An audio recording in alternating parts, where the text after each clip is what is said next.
É sempre bom adquirirmos um novo conhecimento no sentido bíblico, né? É importante estarmos sempre crescendo em graça e conhecimento. E esta manhã é uma manhã oportuna, uma manhã especial, porque estudamos aqui a palavra de Deus.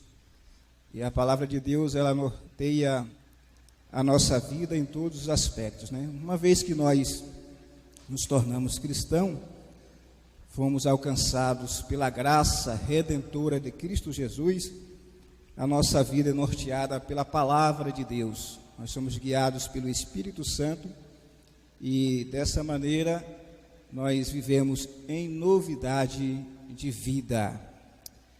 Eu quero nesta manhã ler o texto que foi lido aqui da nossa lição, texto de referência, né? Que é um texto importante.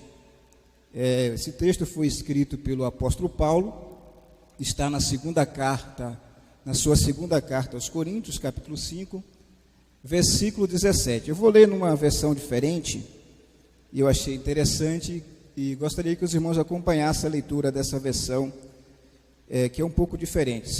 Segunda carta de Paulo aos Coríntios, 5,17. Foi o texto que foi lido agora pela nossa irmã Kelly. O som está muito bom. Quando alguém se faz cristão, torna-se uma pessoa totalmente nova por dentro. Já não é mais a mesma, teve início uma nova vida. Eu acho importante esse texto, irmãos, porque o apóstolo Paulo ressalta aqui o novo viver em Cristo. E esse versículo aqui, nessa versão, me chama a atenção o seguinte: torna-se uma pessoa totalmente diferente por dentro. O que nós aprendemos aqui? Que a regeneração começa de dentro para fora. A salvação em Cristo Jesus é efetuada na vida do ser humano, do indivíduo. Ela começa transformando-nos de dentro para fora. E essa transformação, ela ocorre em todos os aspectos da vida do homem. É uma transformação que abrange todas as áreas da vida do ser humano. Ele é transformado completamente, integralmente em sua vida.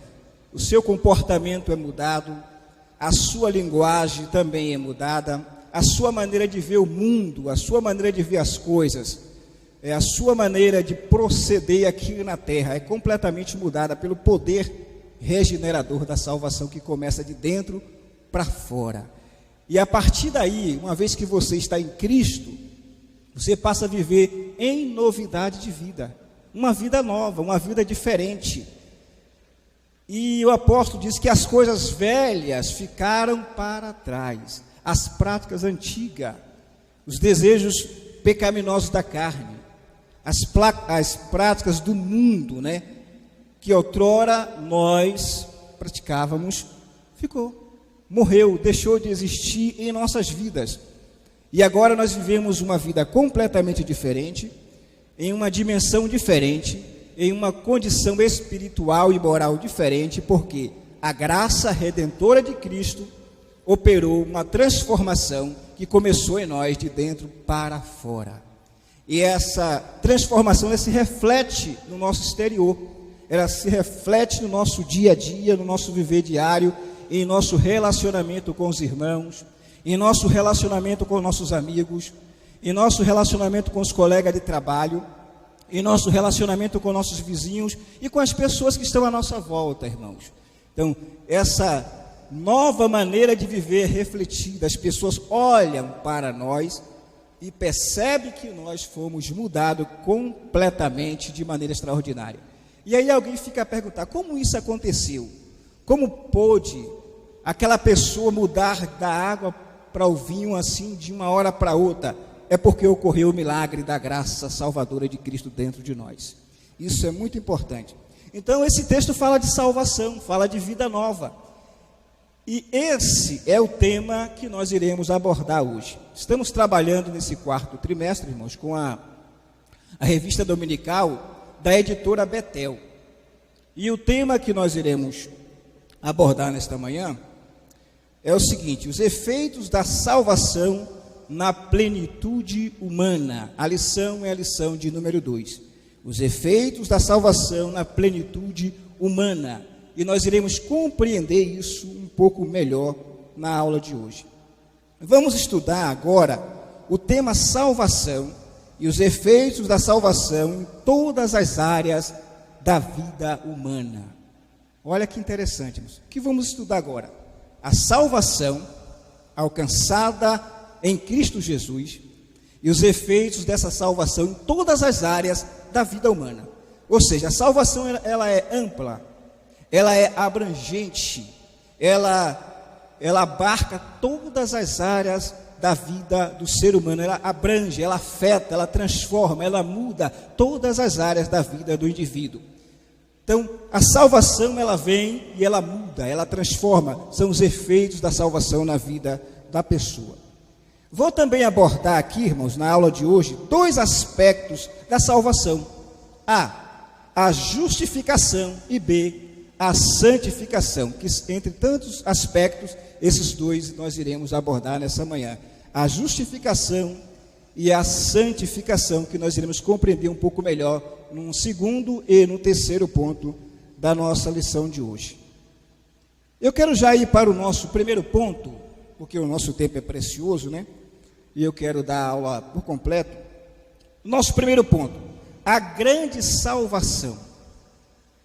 O escritor aos Hebreus, no capítulo de número 2, versículo 3, ele diz que a salvação é grande. A grande salvação. Sabemos que na Bíblia, a salvação ela tem vários sentidos, né? Na Bíblia Sagrada, quando você estuda esse termo salvação, inclusive no Antigo Testamento, esse termo tem vários sentidos. Entre eles, eu quero citar aqui 3 sentidos da palavra salvação. Cura de doenças. Salvação pode se referir à cura de doenças. E aqui eu quero citar um exemplo para os irmãos. O rei Ezequias, ele adoeceu de uma doença mortal, e o profeta disse para ele, debaixo da direção de Deus, que ele morreria daquela doença, daquela enfermidade. O que aconteceu então? Ele, em seu leito de morte, virou para a parede, os irmãos conhecem a história, e fez uma oração a Deus, pedindo a cura. E o interessante aqui, irmãos, que antes mesmo que o profeta saísse do palácio, evangelista, esqueci seu nome agora, Remildo, Deus mandou que o profeta voltasse lá, e dissesse para ele que o Senhor o curaria, e além de curar, acrescentaria a ele mais 15 anos de vida. Então ele recebeu ali a salvação daquela enfermidade, a cura daquela enfermidade, a restauração, e ainda ganhou como prêmio, como brinde, mais 15 anos de vida. Então, esse é o sentido também da palavra salvação, ou do termo salvação. Pode também significar livramento e ainda preservação da vida, preservação de um acidente, livramento de um acidente, e tantos outros que nós podemos citar aqui. Porém, no contexto evangélico, no contexto cristão, a palavra salvação assume um significado especial, um significado mais abrangente, mais profundo, um significado maior. Como assim, pastor? Porque salvação no contexto evangélico, irmãos, no contexto cristão, se refere à obra que Jesus Cristo realizou na cruz do Calvário em favor da raça humana. Ou seja, o sacrifício vicário na cruz de Cristo, o sacrifício que substituiu o homem, o sacrifício voluntário de Cristo, a sua morte, a sua entrega como Cordeiro de Deus que tira o pecado do mundo. Então, nesse contexto, salvação se refere àquilo que Jesus fez por nós quando ainda éramos pecadores. E aí eu lembro de um texto que está na carta de Paulo a Tito, capítulo 2, versículo 11. E eu quero pedir alguém para ler esse texto, por gentileza, para a gente compreender melhor essa questão da salvação, da manifestação salvadora da graça de Cristo. Primeira carta de Paulo a Tito, capítulo de número 2, versículo 11. Quem achou pode ler para nós em alto e bom som. O irmão aqui, o diácono, está levando o microfone. Levante a mão e leia para nós esse texto que é lindo. Porque a graça de Deus se há manifestado, trazendo salvação a todos os homens. Muito obrigado, pastor. Olha só, porque a graça de Deus se há manifestado, trazendo salvação a todos os homens. Ou seja, a graça ela é de caráter universal. A salvação é oferecida a todos gratuitamente. Não precisamos pagar nada para obtermos a salvação. Ela é oferecida. A graça se manifestou. Quem é a graça aí? Jesus Cristo. O verbo que se fez carne, que habitou entre nós, que trouxe para nós a salvação e que abriu a porta de reconciliação do homem com Deus. Essa graça, irmão, se manifestou trazendo salvação a todos os homens. Porém, nem todos os homens serão salvos. Por quê, pastor? Porque existe o livre arbítrio. O homem decide querer ou não a salvação. Fica a escolha do homem. E aí eu lembro do que disse Deus lá em Deuteronômio. Eis que coloco diante de vocês, ele falando para os israelitas, a bênção e a maldição, a morte e a vida. E aí ele dá um conselho interessante. Porém, eu vos aconselho que escolha a vida. Então, o conselho de Deus é para que escolhemos a vida. Porém, o homem decide se ele quer a vida ou a morte, a bênção ou a maldição. Se ele quer ir para o céu ou para o inferno. Se ele quer ir para o céu, o que tem que fazer? Crer, receber pela fé o sacrifício que foi realizado por Jesus na cruz do Calvário. Irmãos, se os irmãos quiserem participar, eu sei que está sendo gravado, não sei se está sendo gravado, pastor? Vai usar o microfone, tá? Para não ficar aquele espaço vazio. Aí se alguém quiser participar, a sua participação tem que ser bem rápida por causa do tempo, mas vai levar o microfone e você vai fazer os seus comentários ou a sua pergunta para a gente. Muito bem. A origem da salvação, 1.1. Aqui eu quero destacar o seguinte, irmãos. A salvação não tem a sua origem no homem. A salvação tampouco tem a sua origem na religião. O homem não pode produzir a sua própria salvação.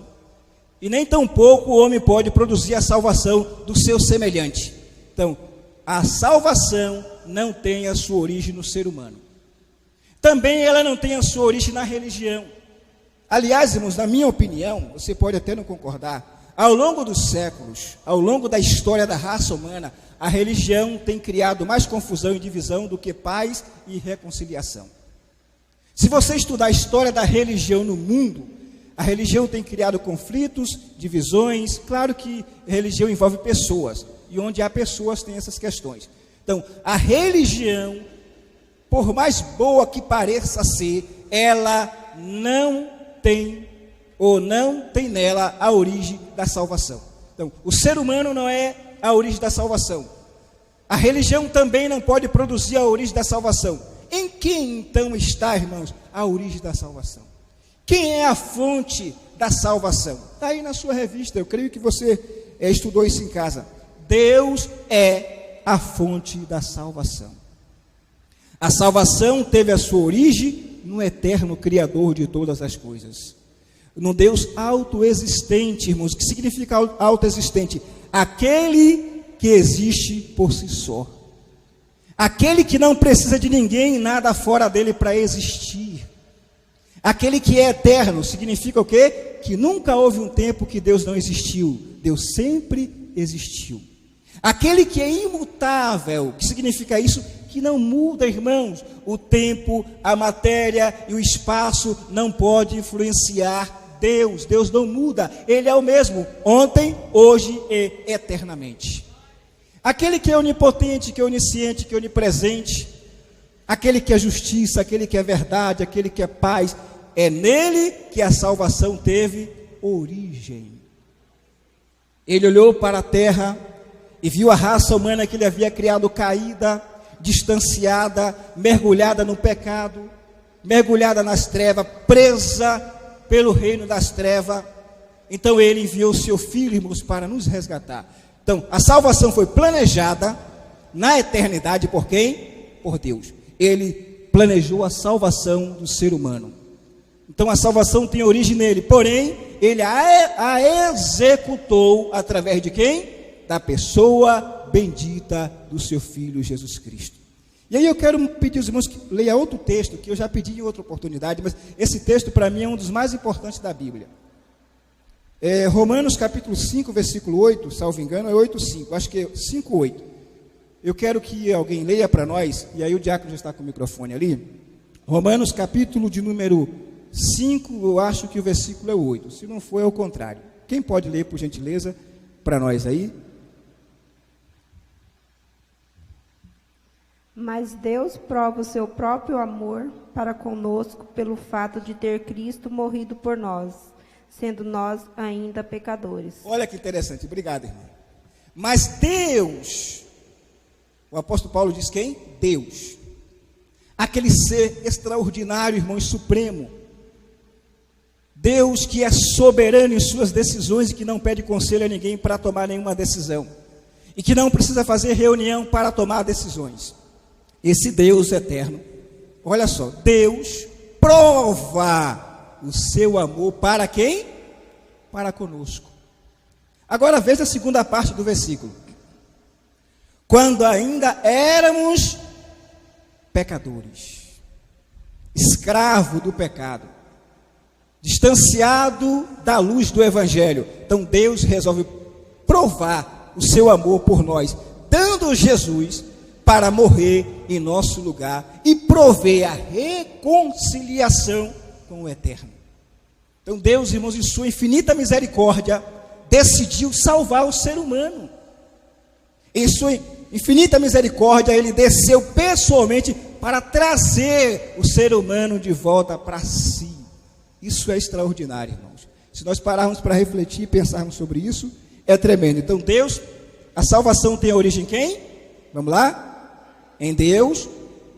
Ele planejou a salvação na eternidade, não é isso? E a executou através de quem? Da pessoa bendita do Senhor Jesus Cristo de Nazaré. Por isso que Ele é o nosso único e suficiente Salvador, o Redentor da nossa alma, aquele que nos colocou, irmãos, em uma nova dimensão, em uma nova posição, aquele que nos colocou em uma posição privilegiada. Como assim, pastor? Paulo aos Efésios diz que nós estamos sentados aonde? Nas regiões celestiais, no sentido espiritual. Isso fala de uma nova posição. E essa nova posição aconteceu por quê? Porque agora em Cristo nós somos quê? Nova criatura, salvos pelo sangue do Senhor Jesus. E temos que estar de olho no relógio para usar o tempo a meu favor. Muito bem.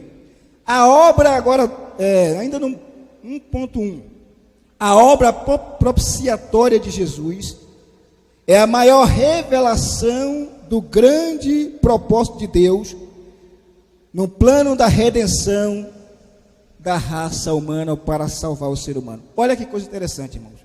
A obra propiciatória, o que significa isso? Todos nós, independente da classe, independente de quem éramos, da importância que temos, toda a raça humana estava debaixo da ira de Deus. Pastor, verdade? Verdade. Todo ser humano que pecou em Adão estava debaixo da ira de Deus. E para, deixa eu ver aqui, irmãos, apaziguar, aplacar a ira de Deus, houve o quê? Um sacrifício propiciatório. Propiciatório significa o lugar onde é feita a propiciação.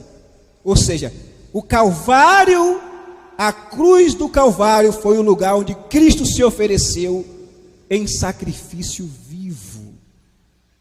Ele é o nosso propiciatório. Ele se ofereceu por nós. Para quê? Para nos reconciliar com Deus. E aqui é interessante. É a maior revelação do propósito de Deus. A entrada de Jesus Cristo na história da raça humana para libertar o homem é a maior revelação de Deus, irmãos, do propósito de Deus para trazer o homem de volta para si. Ou seja, quando Cristo se ofereceu em nosso lugar e morreu por nós, Ele apaziguou a ira de Deus que estava para cair sobre nós. Todos nós, independente, irmãos, de quem éramos, estávamos condenados ao inferno.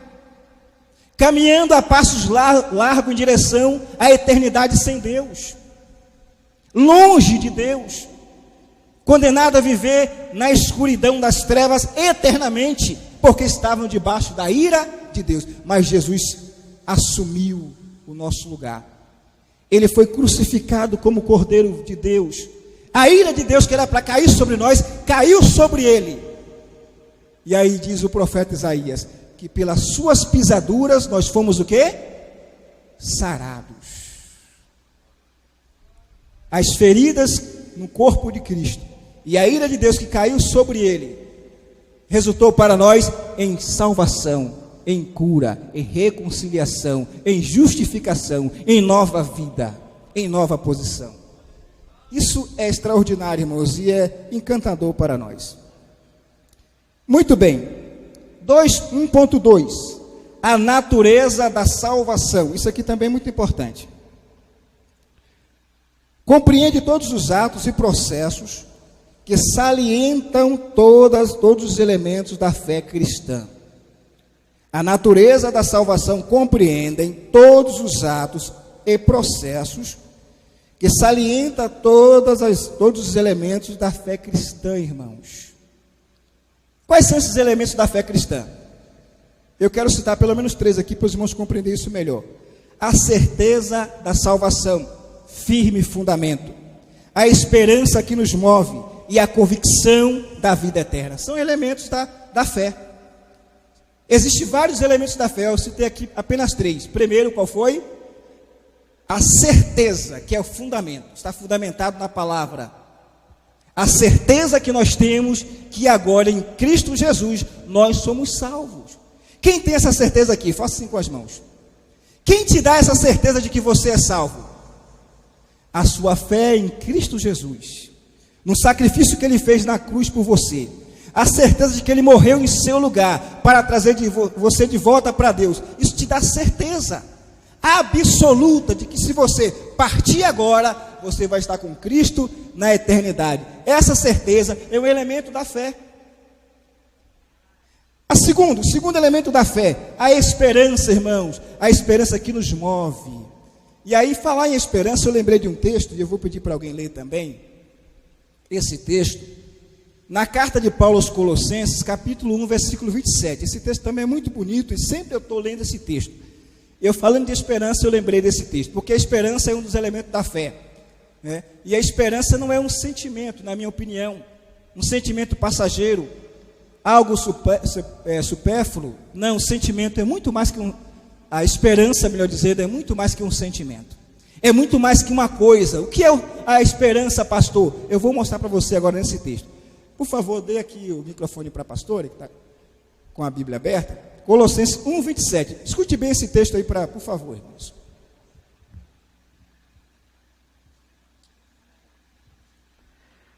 Aos quais Deus quis fazer conhecer quais são as riquezas da glória deste mistério entre os gentios, que é Cristo em vós, esperança da glória. Olha que texto maravilhoso. Obrigado, pastora. Eu disse aqui que a esperança é mais do que, irmãos, do que uma coisa. A esperança é mais que um sentimento. O que é a esperança, pastor? A esperança é uma pessoa, irmãos. O texto está dizendo isso. A esperança é o quê? Uma pessoa. Quem é essa pessoa? Jesus. Olha o texto aí. Cristo em vós, esperança da glória, irmãos. Cristo em quem? Cristo em nós. Produz esperança de vida eterna. Então, essa esperança nos move, irmãos, em meio a esse mundo, em meio ao deserto, às adversidades da vida. Essa esperança nos move em direção à eternidade. E aqui eu quero dizer algo que eu acho precioso para os irmãos. O nosso caminhar, movido pela esperança que é Cristo em nós, que é produzida por Cristo em nós, nos dá um caminhar não horizontal. O nosso caminhar é o quê? Nosso caminhar é vertical. Para onde estamos caminhando, irmãos? Para cima.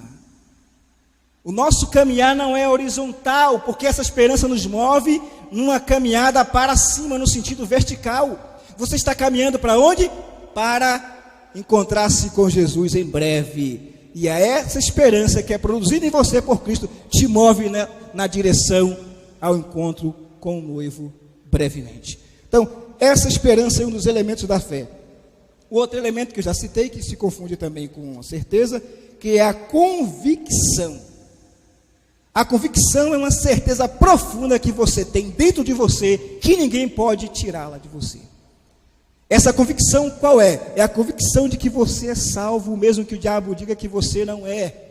Mesmo que a natureza pecaminosa diga que você não é salvo. Mesmo que de vez em quando venha aquela dúvida pairando na sua mente, dizendo que você não é salvo. Dentro de você, lá no fundo, você tem a convicção firme, inabalável, de que você é salvo. Por quê? Porque a Bíblia afirma isso.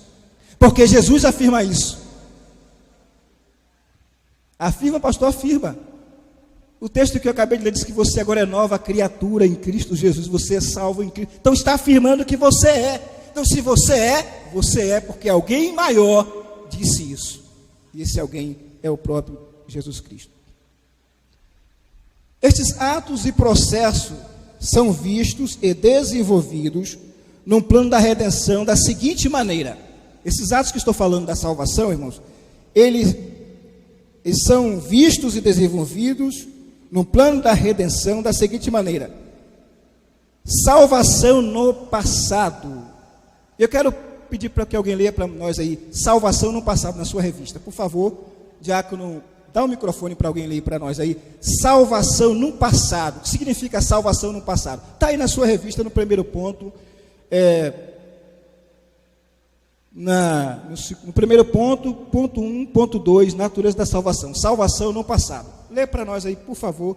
Só esse pedacinho que fala da salvação no passado. A natureza da salvação. A natureza da salvação, conforme sugere o termo em foco, compreende todos os atos e processos que salientam todos os elementos da fé cristã. Estes atos e processos são vistos e desenvolvidos no plano da redenção da seguinte forma: primeiro, salvação no passado, efetuado na justificação do pecador, tendo origem na graça de Deus. Segundo, salvação no presente, essa efetuada na santificação diária na pessoa humana, e somos transformados de glória em glória, e no futuro, essa efetuará a glorificação dos salvos, a saber, a redenção do nosso corpo. Muito obrigado, abençoado. Olha só, salvação no passado, efetuada na justificação do pecador, tendo origem aonde, irmãos? Tendo origem na graça de Deus. O que significa isso? Não é por mérito humano, não é por merecimento. Ela tem a sua origem única e exclusivamente na graça que foi oferecida gratuitamente por Deus a nós pecadores. Salvação efetuada, salvação no passado, deixa eu ler aqui, efetuada na justificação do pecador. O que significa isso? Num dia em que você aceitou a Jesus como pecador ou como salvador, você lembra o dia que você fez isso? Quem lembra aqui o dia que você fez isso? O dia, o ano e o mês. Todo mundo lembra, né? Porque foi um dia especial, irmãos. Foi o dia que você nasceu de novo. Foi o dia que seu nome foi escrito no livro da vida. Foi o dia que você foi regenerado. Então você não vai esquecer nunca. É como o dia do seu aniversário. É como a data do seu nascimento, né? Na verdade, o seu novo nascimento agora. Então você não vai esquecer. Então, naquele dia que você recebeu a Cristo como Salvador, você foi imediatamente o quê? Justificado. Você foi salvo. Olha o verbo aonde? No passado. Você foi salvo. A obra redentora de Cristo, quando você recebeu a Ele como Salvador, foi efetuada na sua vida e transformou você naquele momento da salvação. Aí Paulo diz, acho que é Romanos capítulo 8, versículo 1, salvo engano. Lê para nós aí, irmãos. Eu tenho que ler porque às vezes foge da mente o versículo, a gente tenta gravar, mas foge. Romanos capítulo 8, acho que versículo 1, lê para nós aí. Diácono, fica atento aí, por gentileza. Romanos capítulo 8, veja o que Paulo diz, a expressão que Paulo usa, que é muito bonita. Só para confirmar o que eu estou lhe dizendo aqui.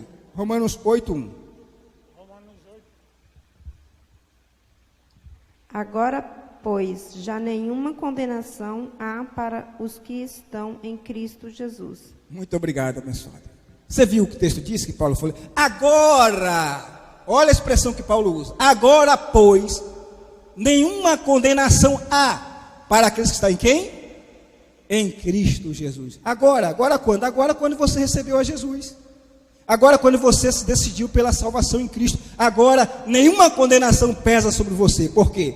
Essa condenação que estava sobre você foi tirada, foi removida. E você agora passou da condição de condenado ao inferno para a condição de salvo em Cristo Jesus.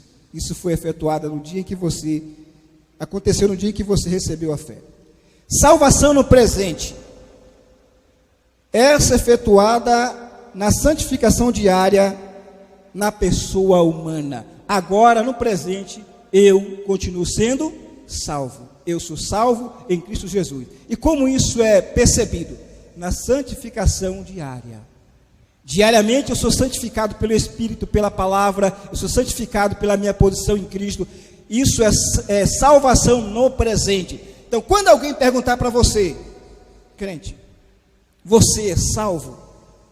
Você é salvo, estou usando o verbo no presente, você é salvo, o que você vai dizer? Pela graça e misericórdia e bondade de Deus, eu sou salvo.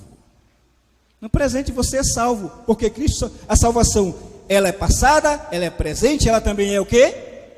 Futura. Você foi, você é e você será salvo, porque o plano de salvação está em andamento e será concluída no tópico que nós vamos ler aqui agora. Salvação no futuro. Essa efetuará a glorificação dos salvos na redenção de nosso corpo. Você vê que o verbo já joga para o futuro, né? Essa efetuará a glorificação dos salvos na redenção do nosso corpo. É a salvação final. Quando vai acontecer isso, pastor? Quando Jesus vier buscar a sua igreja. Vai acontecer algo maravilhoso, irmãos.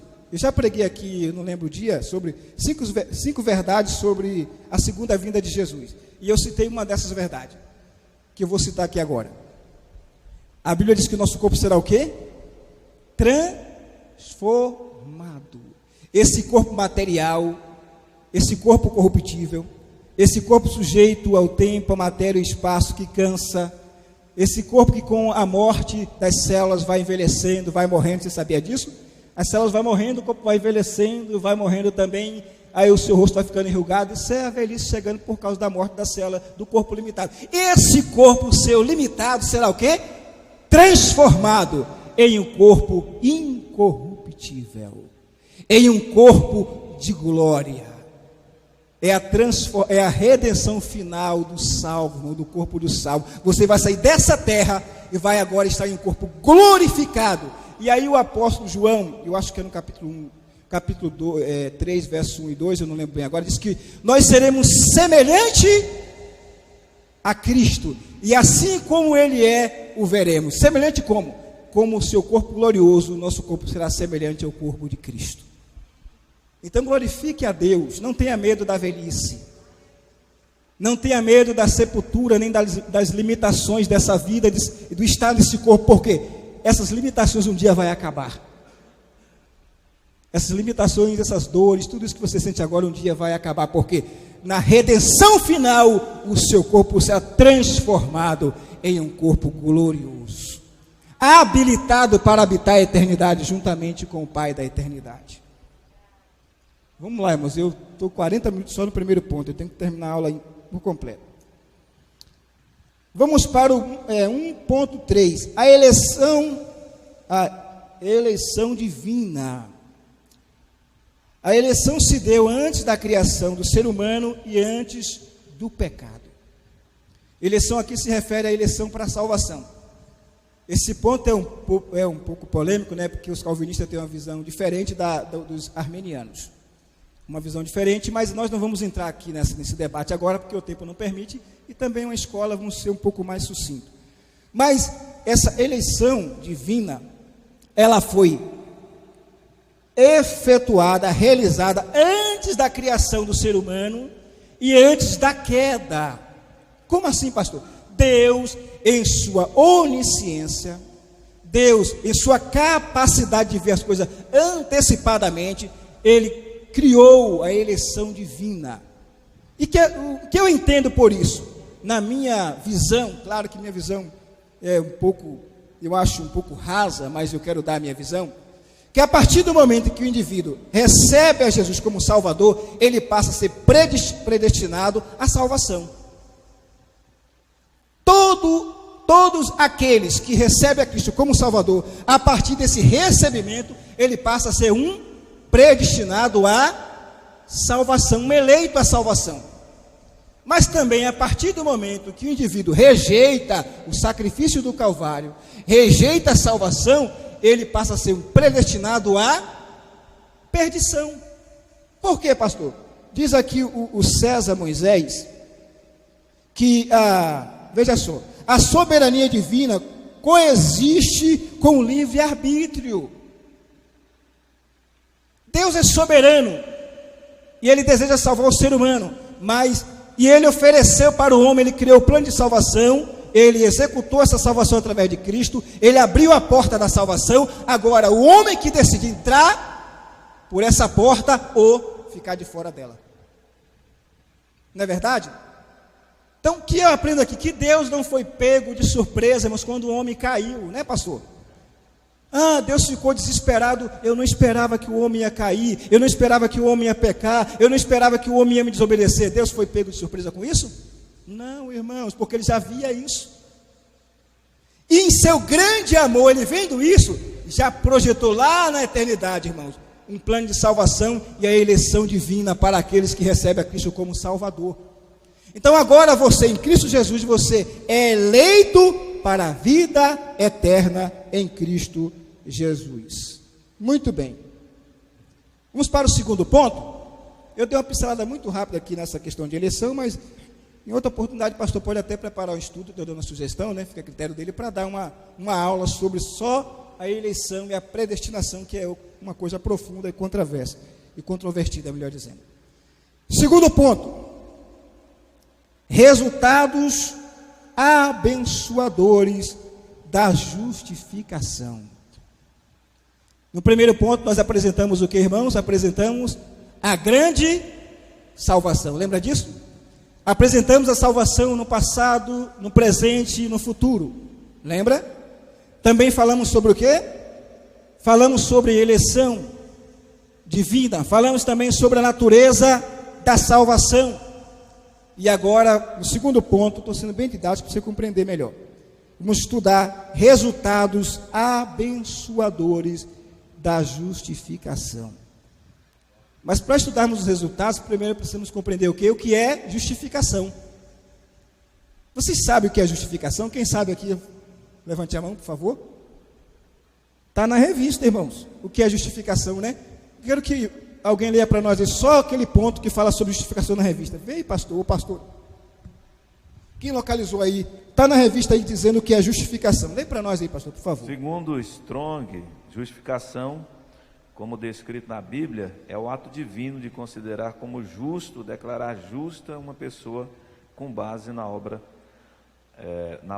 de Cristo na cruz, absolvendo das consequências eternas do pecado. Assim o Senhor Deus considera e trata como justo todo aquele que crê em Jesus Cristo, segundo Romanos 3:21, 24, 5:1 e Efésios 2:8. Obrigado, pastor. Olha que interessante. O que é justificação, irmãos? Aí, segundo Strong, é o ato divino de considerar como justa, declarar justo a pessoa com base, olha a ênfase que eu estou dando, com base na obra de Cristo na cruz do Calvário. Ou seja, a partir daquele momento que o indivíduo recebe a Cristo como Salvador e crê na obra redentora, no sacrifício da cruz, ele é declarado. Olha só a palavra que eu usei, ele é o quê? Declarado. Se você olhar o significado dessa palavra no dicionário, você vai descobrir. Declarado diante de Deus, por Cristo, ele é declarado o quê? Justo. E aqui tem outra palavra interessante. Absolvido, irmãos, do quê? Das consequências eternas do pecado.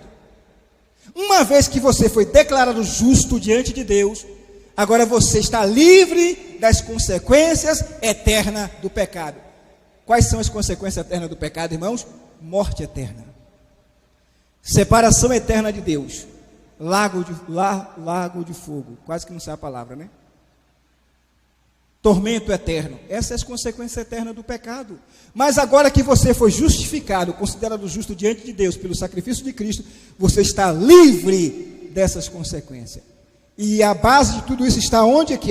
Está na obra redentora de Cristo, efetuada na cruz do Calvário. Mais uma vez, não é por obra humana, não é por mérito humano, é única e exclusivamente pela graça, pela obra redentora que nos torna justo diante de Deus. Veja só, agora vamos ver aqui os resultados dessa justificação. Bênção resultante da justificação. Vamos lá. Paz com Deus. Um irmão para mim, eu tenho 15 minutos ainda. Romanos capítulo 5, versículo 1. Presta bem atenção na leitura desse texto. Romanos 5, versículo 1. Como ele é interessante para essa abordagem que nós estamos fazendo agora. Paz com Deus. Quem achou pode ler. O microfone já está aí. Justificados, pois, pela fé, tenhamos paz com Deus, por nosso Senhor Jesus Cristo. Muito obrigado, irmão. Justificado, pois, pela fé, temos paz com, veja a preposição, é a preposição aqui, pastor, é com, né? Justificado pela fé, temos paz com Deus. Veja essa preposição de ligação. O que significa isso? Que antes eu não tinha paz com Deus, eu era inimigo de Deus. A minha consciência me acusava, você é inimigo de Deus, você está afastado de Deus, está debaixo da ira de Deus. E isso permitia que eu não tivesse paz, eu não tinha paz, porque a minha consciência dizia, a minha mente estava dizendo que eu era inimigo de Deus, que estava afastado de Deus, que estava debaixo da ira de Deus, e isso perturbava a minha alma, perturbava o meu coração, a minha mente, até o dia em que, pela fé, eu recebi a Jesus como Salvador. E agora, pela fé, eu fui o quê? Justificado em Cristo Jesus. E isso, irmãos, me dá paz com Deus. Aquele medo que eu tinha antes foi absorvido pela paz com Deus. Porque você pode usar paz com Deus e paz em Deus. Ou paz, né? Paz em Deus e paz com Deus. Eu tenho paz com Deus e tenho paz em Deus. Eu tenho paz com Deus, grava aí, e paz em Deus, ou seja, agora eu tenho paz com Ele e tenho paz pelo fato de estar nele, em Cristo Jesus. Isso me dá paz. Isso é resultado de quê? Da minha e da sua justificação. Essa paz é resultado da justificação e da reconciliação do homem com Deus. Vou repetir, essa paz com Deus é resultado da justificação e da reconciliação do homem com Deus. Isso gera o quê? Paz. O segundo resultado, alegria produzida pelo Espírito Santo. É o segundo resultado da justificação com Deus. Alegria. Eu lembro do Salmo 51 que nós lemos, o salmista diz o quê? Cria em mim, ó Deus, um coração puro. Renova em mim, ó Deus, um espírito reto. Não me lances fora da tua presença. Não retire de mim o teu Espírito Santo. E aí vem uma parte interessante. E torna a dar-me a alegria da tua salvação. Essa alegria, irmãos, é resultado da presença do Espírito Santo no crente e resultado da sua justificação. Essa alegria é contentamento de coração. Dentro de você existe um contentamento. Você em Cristo está contente, alegre, feliz, independente da circunstância. Independente do que você está vivendo agora, independente das adversidades, você dentro de você tem uma alegria que o mundo não pode explicar. Por quê? Essa alegria não é passageira, essa alegria não é humana, essa alegria é divina, é resultado da justificação, da presença do Espírito Santo em você. Essa alegria que ninguém pode explicar. Às vezes, eu já disse aqui uma vez que às vezes você está sorrindo à toa e ninguém entende. Você está na rua parecendo que está ficando louco, rindo, está no trabalho rindo e cantando e rindo. O que está acontecendo com aquela pessoa? É a alegria produzida pela justificação, pela presença do Espírito Santo dentro de você. É resultado da justificação. Estou querendo pregar já, gente. Vamos lá. 2.3 é o terceiro resultado da justificação. Esperança, âncora da alma. É o terceiro resultado, irmãos, da justificação. Essa esperança está fundada em Deus e nas suas promessas. Essa esperança que nos move, que eu falei um pouco atrás, está firmada em quem, irmãos? Está firmada, fundamentada, alicerçada em quem? Em Deus e nas suas promessas. Essa esperança produz duas coisas importantes: firmeza e segurança. Grave aí. Essa esperança, como resultado da justificação, ela produz duas coisas importantes: firmeza e segurança. Eu tenho segurança em Cristo Jesus, pela esperança produzida dentro de mim, que em breve eu vou estar na eternidade com Cristo. Então te dá certeza e te dá segurança. 10 minutinhos para me fechar agora e eu vou para o último ponto da nossa lição. No segundo ponto nós aprendemos o que, irmãos? Vamos lá? Vamos recapitular o que nós aprendemos no segundo ponto. Aprendemos no segundo ponto sobre os resultados abençoadores da justificação. Quais são os três resultados que eu citei aqui? Vamos lá. Primeiro, paz com Deus. Segundo, alegria. Terceiro, esperança. São resultados da justificação. E finalizando em nosso terceiro ponto, a bênção da santificação, que é o segundo aspecto que nós mencionamos na introdução, lembra? Da salvação. O primeiro aspecto foi o qual? Justificação. O segundo aspecto, que nós estamos abordando hoje, a santificação. Santificação tem muito significado, entre eles eu quero citar dois aqui: consagração e separação. Primeiro, você é santo no sentido posicional. Repita comigo: santo no sentido posicional. Sabe o que significa isso? Pelo fato de você estar em Cristo, isso lhe torna santo. Isso é santificação posicional. Você está em Cristo e Cristo está em você. Então, esse fato de você estar em Cristo lhe torna santo. É santificação posicional. Em Cristo você é santo. Você também é santo porque é um processo efetuado pelo Espírito no seu viver diário, ou seja, a presença do Espírito Santo em mim, produzindo o seu fruto com as suas 9 virtudes, produzindo em mim o caráter de Cristo, me torna o que? Uma pessoa santa. Ser santificado pela presença do Espírito, produzindo o fruto do Espírito com as suas 9 virtudes, desenvolvendo em você o caráter de Cristo, torna você uma pessoa santa. Então, santificação pela atuação poderosa do Espírito em nós. Ainda somos santificados pela palavra de Deus, que provoca o quê? A regeneração. A palavra é como água, que purifica, que limpa, que regenera. Então, a aplicação da palavra no meu viver diário me torna o quê? Santo também. 3.1. Deus é o que, irmãos? Deus é... Você percebeu a frase que eu citei aqui? Deus é uma afirmativa.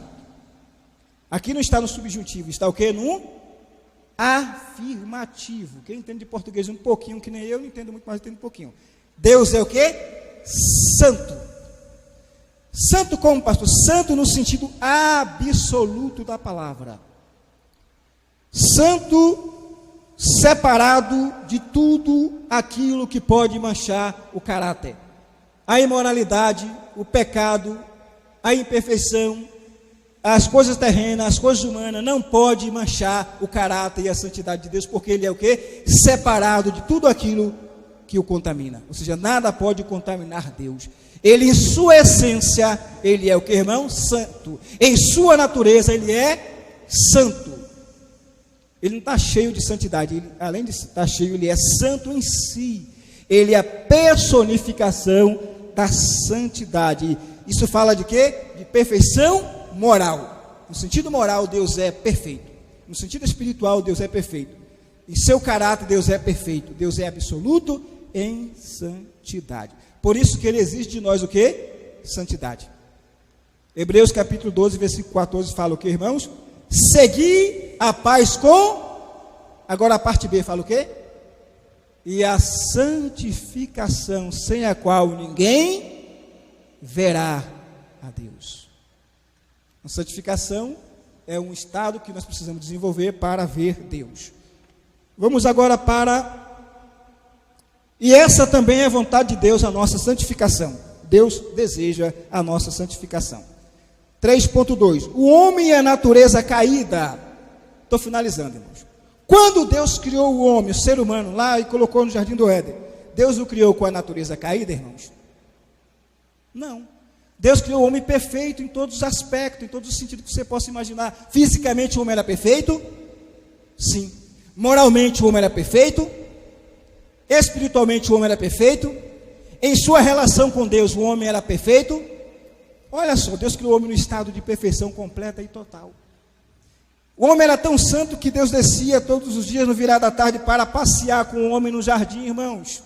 Mas no dia em que o homem desobedeceu a ordem de Deus e pecou, aí ele passou a ter a natureza caída, a natureza carnal, a natureza pecaminosa que nós também herdamos de Adão.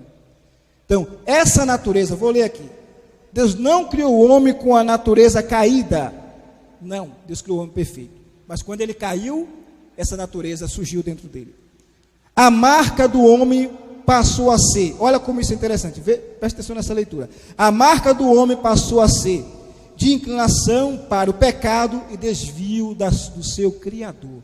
Quando o homem pecou, qual foi a marca que passou a predominar na vida do homem? Qual foi a marca, irmãos? De inclinação para o pecado. O homem passou a se inclinar para o pecado e desviar-se de Deus. Mas Deus é tão bom em sua misericórdia, irmãos, que mesmo lá no jardim do Éden, quando o homem caiu, qual foi a primeira coisa que Deus fez? Quem lembra? Tem uns 5 minutos. Ele foi em busca do homem. Deus não abandonou o homem, pastor Passos. Quando o homem caiu, Deus não o abandonou lá no jardim. Deus desceu e foi em busca do homem. Como, pastor? Acho que é o capítulo 3, versículo 8, diz que Deus perguntou para Adão: Adão, Adão, onde estás? Deus não sabia onde o homem estava, irmãos? Sabia. Mas por que Deus então chamou por Adão? Porque Deus queria que Adão percebesse que ele o havia distanciado do seu Criador. Deus queria que o homem percebesse que em sua desobediência ele desviou de Deus e entrou no mundo de pecado. Então Deus chama Adão, Adão, e Adão faz o quê? Senhor, estou aqui. Me escondi porque pequei, porque estou nu, eu desviei, eu desobedeci. Naquele momento, foi o que Deus fez. O homem, você vai ver lá que o homem pegou folhas de figos, foi de figo ou foi de figueira, não lembro? Coseu para si lá uma roupa e se vestiu, não foi isso? Aquilo resolveu o problema do homem, irmãos? Não. O que eu quero dizer aqui? Os meios humanos e a religião não podem prover vestes espirituais de santidade para o homem. Então o que Deus fez? Naquele instante Deus matou um animal, houve derramamento de sangue, tirou a pele daquele animal e vestiu o quê? Adão, nova veste de justiça. O que Deus estava fazendo aqui? Eu estou provendo para você um meio de salvação. Estou provendo para você uma saída dessa situação. E aí vem a promessa 3,15, que da semente da mulher nasceria um que esmagaria a cabeça da serpente. Quem é esse? Jesus Cristo Nazareno, que nos reconciliou com Deus. Finalizando, a obra da santificação. A obra da santificação é resultado, é realizada por Cristo. E a partir dessa obra realizada por Cristo, nós agora começamos um novo andar, um novo viver, um andar diferente. Agora nós não nos parecemos mais com o mundo, irmãos. Nós agora somos parecidos com quem? Com Cristo Jesus. Agora nós andamos em novidade de vida. Agora nós andamos em uma nova direção. Agora nós andamos em um novo estado. Agora você já não é mais velha criatura, você é uma nova.